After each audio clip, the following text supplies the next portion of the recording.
Kanshka Katri. Es líder de la Agenda de Acción por la Naturaleza en el Foro Económico Mundial con su conferencia Alcanzando el Marco Global de Biodiversidad con el apoyo y contribución del sector empresarial y productivo. Así que adelante, welcome to Cali, Colombia.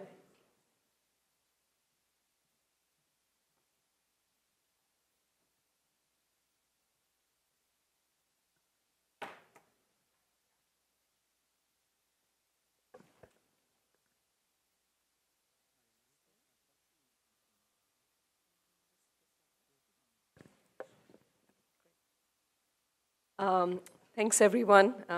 First of all, a huge thanks to Andy for inviting me and the World Economic Forum to this important gathering.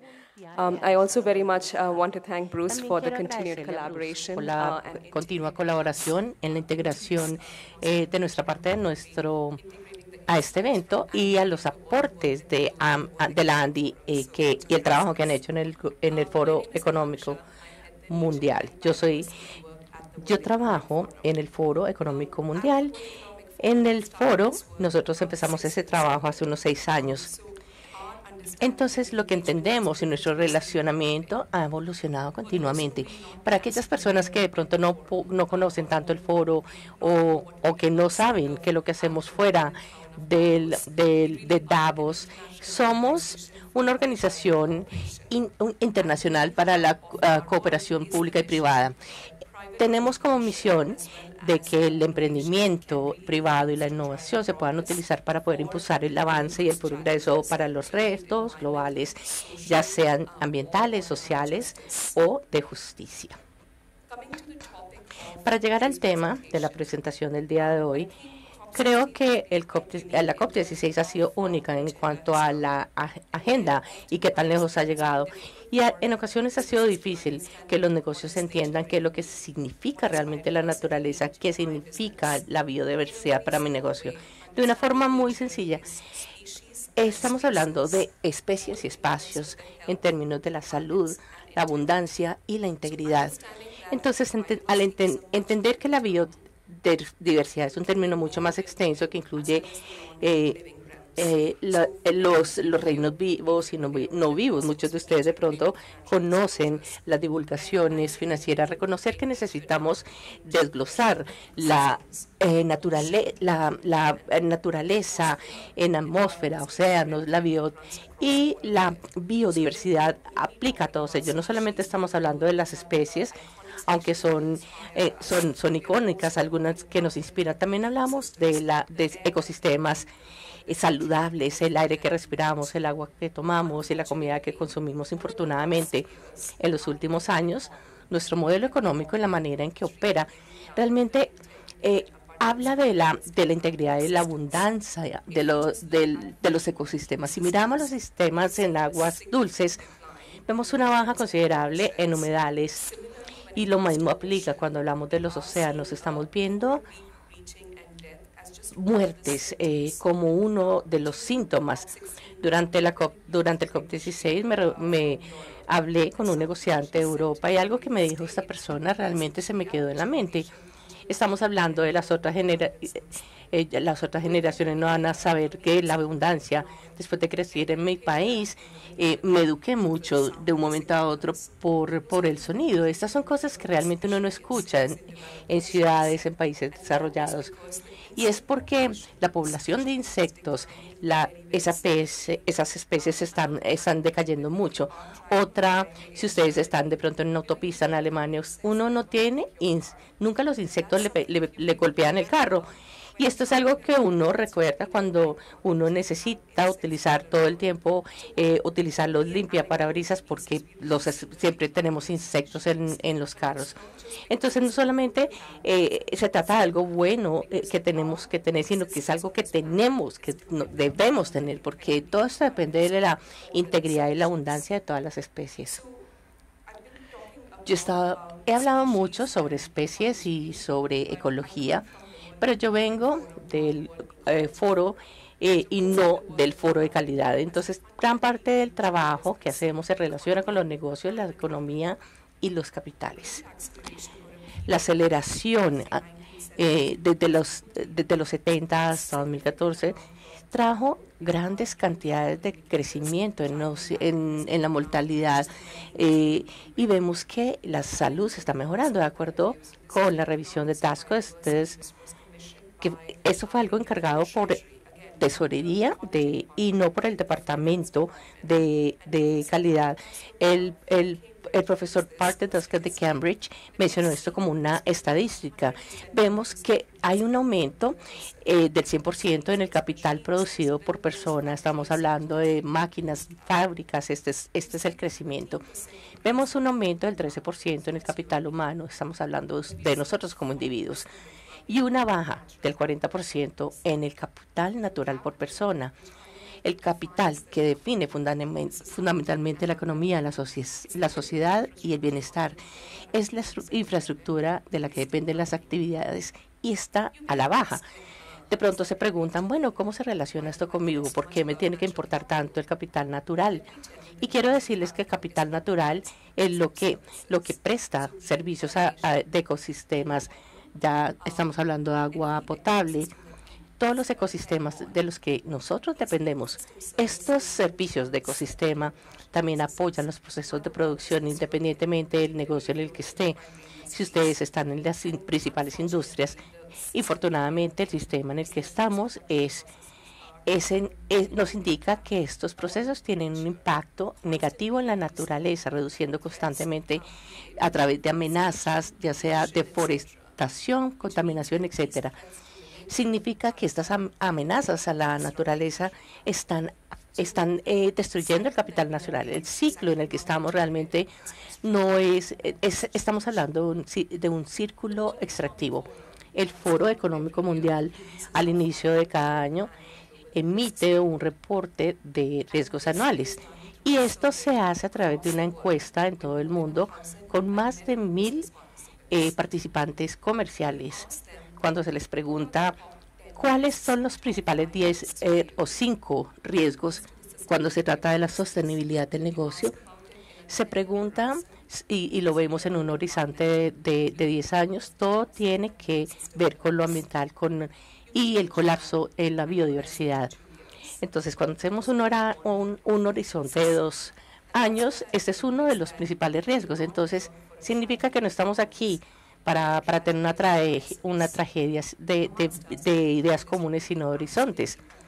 Entonces tenemos que reconocer la necesidad, es crítico, tenemos que actuar con base a ello. Surge el problema cuando estamos mirando un horizonte de corto plazo y vemos la necesidad de rentabilidad, gestión de crisis, gestión de riesgos, que no nos permite pensar ¿cuánto tenemos que pensar a largo plazo? El segundo punto que quiero mencionarles es el cambio climático y las leyes de biodiversidad, que son los multiplicadores de amenazas, no son lineales. La pérdida en biodiversidad se va a multiplicar en todo más, incluyendo la sostenibilidad de las cadenas de suministro. A menudo vemos la destrucción en el 70% de las enfermedades infecciosas que surgen de un momento a otro. El cambio climático genera eventos extremos. Tenemos un riesgo directo físico en las fábricas, en las cadenas de suministro y en las oficinas. Es importante reconocer que no solamente estamos hablando de algo que sea lineal, estamos hablando de algo que puede pasar múltiples veces con efectos multiplicadores. Entonces tenemos que tener mucho cuidado en estas categorías. La mayoría de ustedes saben, ustedes de pronto tienen software de gestión de riesgos empresariales que no solamente tiene la parte ambiental, sino que reconoce cuáles son las implicaciones y los vínculos para las pérdidas en biodiversidad que generan otros aspectos. Entonces, ¿qué pedimos aquí? A lo que tenemos que llegar, tenemos que tener un cambio en el paradigma. Nosotros tenemos que reformular la manera en que pensamos. Infortunadamente, hoy día nosotros estamos mirando a la naturaleza, el capital natural como un recurso que se debe explotar. Y es por eso que el COP16 es tan crítico. Como dijeron las personas que hablaron antes de mí, esto es un riesgo muy importante. Tenemos más de 1,500 negocios que están aquí y que vienen de todo el mundo. Ya no es un tema ambiental. es un tema económico. No es algo que sea chévere tener, sino que es algo, es un modelo de lo que depende su negocio. Entonces, ¿cómo podemos cambiar esta conversación para poder pensar en la salud del planeta y que se conecte con la salud humana? ¿Cómo podemos tener el capital natural como una infraestructura en la que tenemos que depender? Y tenemos algunas externalidades. ¿Cómo podemos ver nuevos modelos de internalizar esta externalidad? Yo creo que estuve escuchando un par de voces de negocios colombianos que piensan cómo podemos crear de pronto un precio sombra.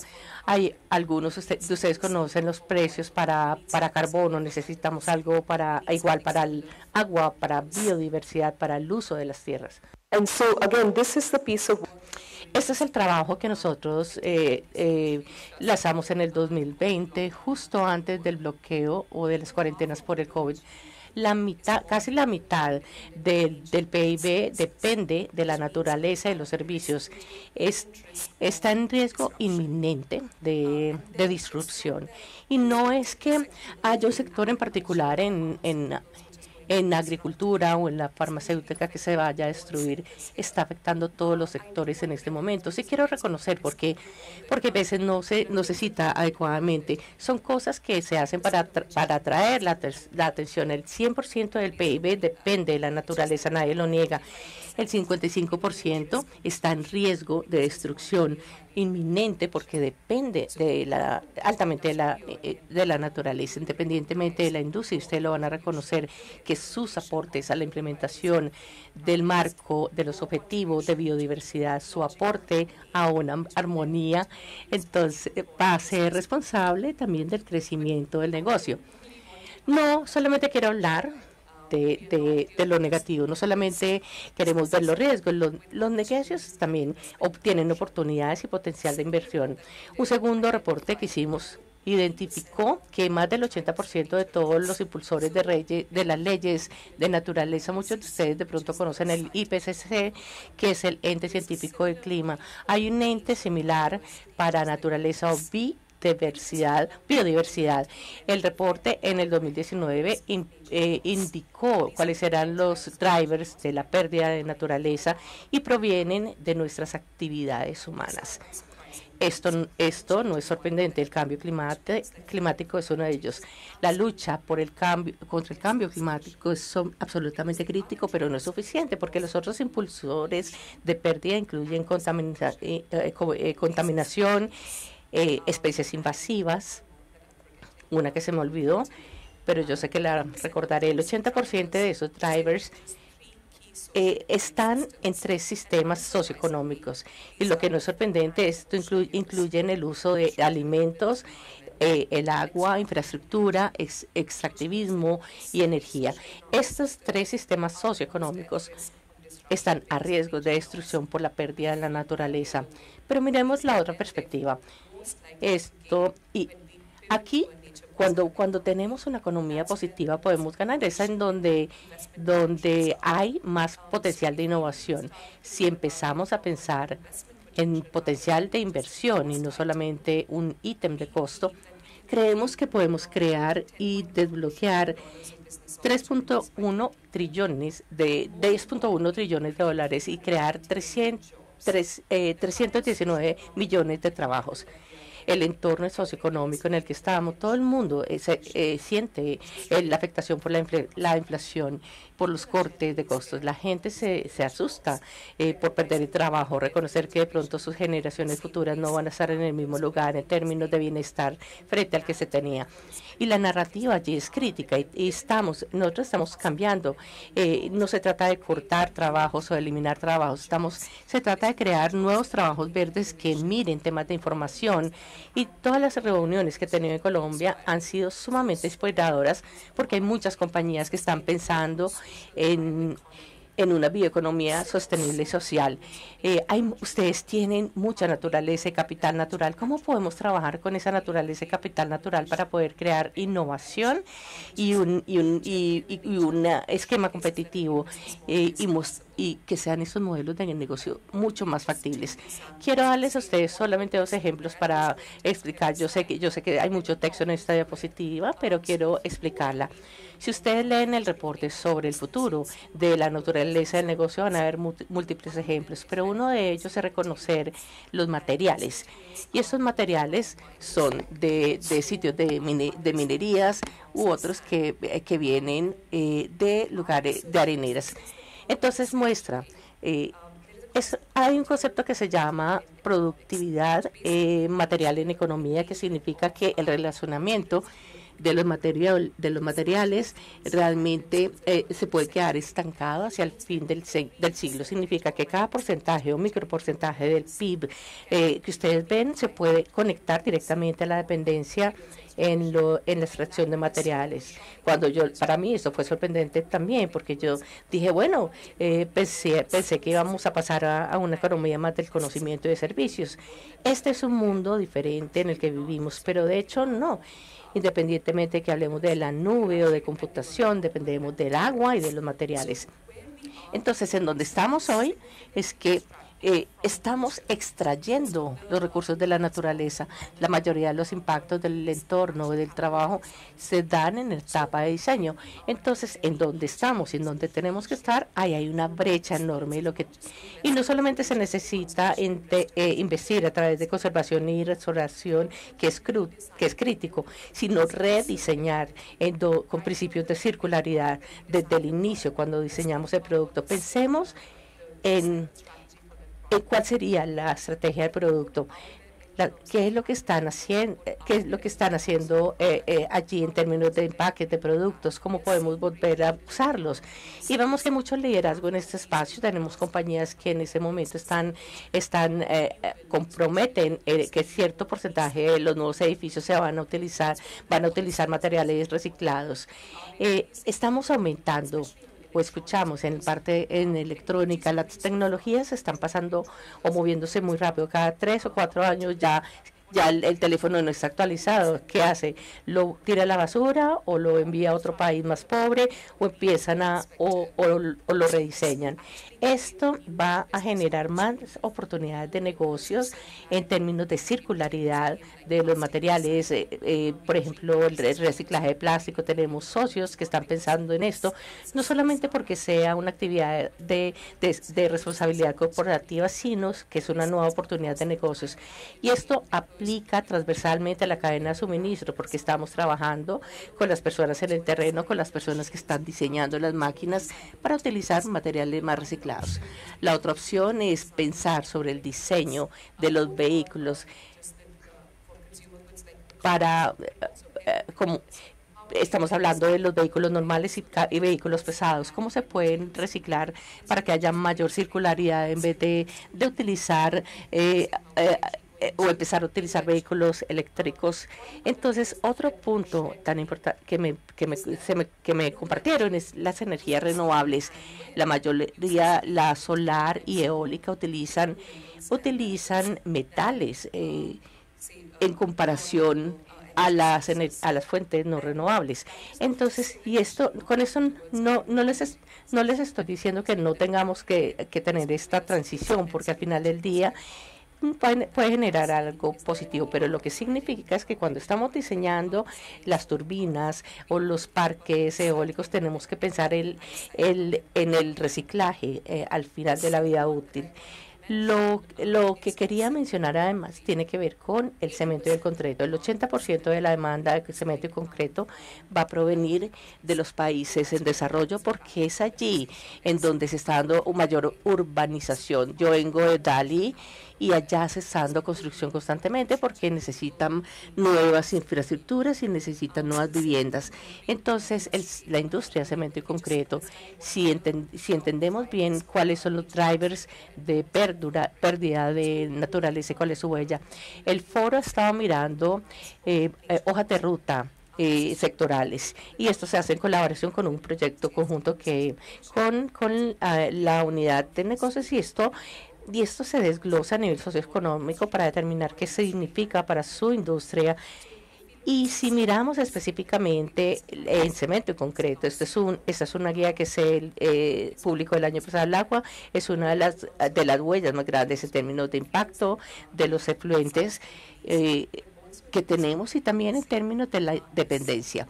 El segundo también se reconocen los insumos que se utilizan en la mayoría de procesos industriales.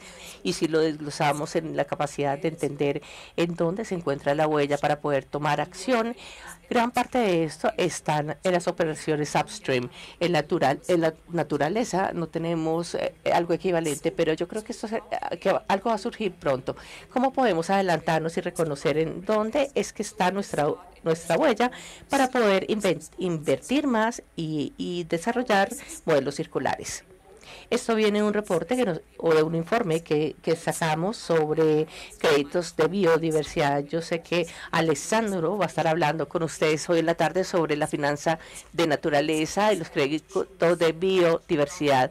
¿Y por qué les estoy mostrando esto? Se los muestro porque es muy importante también para la inversión natural en general. ¿Por qué las compañías se deben interesar? A menudo uno escucha que, bueno, sí, esto es algo público y se necesita inversión pública. Realmente no es cierto. Los drivers de demanda de por qué las compañías están invirtiendo en esto puede ser razones internas y externas. Esto es sumamente crítico, en especial las compañías que no cotizan en la bolsa, que son negocios más familiares. Entonces ellos reconocen que esto forma parte de los valores de la organización. Lo segundo es el acceso a la materia prima, ya sea café, ya sea chocolate, queso, cualquier cosa. Se depende de la naturaleza y muchas de estas cadenas de suministro pueden estar en riesgo. Un ejemplo simple, cuando tenemos una infestación, si tristemente estamos pasando a muchos monocultivos en este momento y la variedad, la agrodiversidad, pero si miramos muchas de las cadenas de suministro, uno se puede dar cuenta que hay 3 tipos de productos de bananos que representan una gran parte del consumo. Entonces, aquí, cuando hay una infestación, se pueden afectar. Entonces, cuando tenemos resiliencia, viene con la biodiversidad. Pero estos son los drivers totales y son los internos, pero tenemos unos externos. Y una gran parte de esto tiene que ver con lo regulatorio. Hemos visto que aquí hay regulaciones que se están volviendo mucho más fuertes y las compañías tienen que responder ante ello. Pero esto va a pasar en otros lugares también del mundo. En COP16 se anunció que en este momento hay más de 500 más de 500 compañías que reconocen que es un entorno regulatorio que va a exigir evaluación y divulgación. El segundo también mira la parte financiera, fundamentalmente el costo del capital. Hablé con algunos de los bancos aquí, incluyendo el IDB, que dicen que que vamos a tener de pronto una concesión de capital para compañías que tengan reportes más basados en resultados. Si ustedes no muestran un desempeño relacionado con la biodiversidad y capital natural, van a poder tener una tasa más económica de interés. Y luego tenemos la diferenciación del mercado de la reputación. Los empleados quieren trabajar para compañías que se basen en naturaleza y que hagan algo correcto para el planeta. Entonces, por eso es que vienen algunas de las compañías para reducir proactivamente los impactos y también para poder invertir en la naturaleza. Sí espero que este no sea solamente un evento y que podamos trabajar colaborativamente para poder llevar estos diálogos y sacarlos adelante. ¿Cuáles son algunos de los retos clave en este espacio? Uno de ellos realmente son los datos. TNT anunció una facilidad de datos en donde se mira el estado de las métricas y los aportes y los impactos que vienen de los negocios. Hemos escuchado mucho, no tengo que repetir que la biodiversidad es compleja. Desde mi perspectiva está bien, los humanos pueden sacar inteligencia artificial e irse a la luna. Se trata más de estandarización, que lo que se necesita en los negocios. No es la complejidad, es simplemente el caos de los datos y métricas y metodologías. El segundo es la falta de recursos y desarrollo de capacidades. Los departamentos departamentos de sostenibilidad en este momento no alcanzan a manejarlo todo. Tienen que hacer reportes y empieza uno a pedirles que hagan más. Entonces la sostenibilidad y el compromiso a la naturaleza, la biodiversidad, tiene que aplicar a toda la organización. Eso no es responsabilidad de un solo departamento. Y el tercero que tenemos que desarrollar es que tenemos que hablar de los casos económicos. Hay veces no tenemos un caso de negocio, significa que a nivel de unidad o a nivel de línea de producto, ¿cómo es que se suman los números? ¿Cómo podemos traer este dinero? Pero no tenemos que esperar realmente a que llegue lo perfecto. Podemos empezar con algunas acciones que no nos lleven a lamentarnos. Y una es que todas las compañías deben medir y evaluar los impactos y la dependencia en la naturaleza. Y quieren no solamente de los impactos, sino las dependencias, porque el riesgo es lo que lo va a llevar a uno a la mesa. Finalmente uno quiere estar invirtiendo en oportunidades que se puedan identificar de acuerdo con su dependencia. El segundo es no es mirar las cosas independientemente.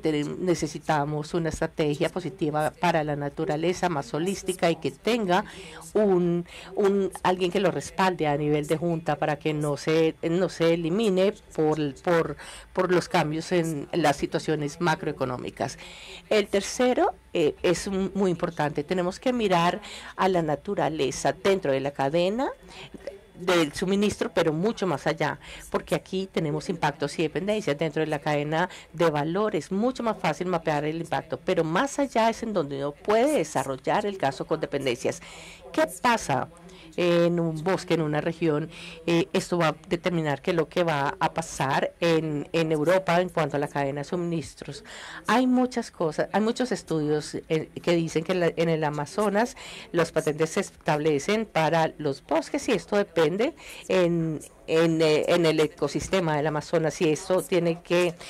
Y lo último que quiero mencionar, cuando hablamos tiene que trabajar con los foros para poder cuestionar el status quo del sistema, porque no es que hay un solo actor que no lo pueda hacer.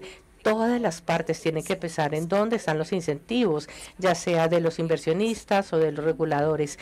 ¿Cómo podemos cambiar fundamentalmente, para no hablar de cambios modulares, sino valorar la naturaleza desde la parte fundamental del negocio? Esta es una cita que dice que casi me da mucha esperanza todos los días. Es que nosotros, después de todo, somos los mejores solucionadores de problemas que han existido.